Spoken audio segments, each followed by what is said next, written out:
आउँदछौँ हामी हाम्रो हृदय लिएर आत्मा तपाईलाई सुम्पिन।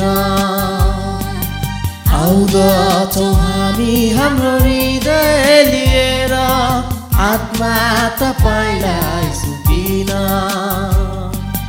लिनुहोस् प्रभु हामीलाई, सम्हाल्नुहोस् प्रभु तपाईँ।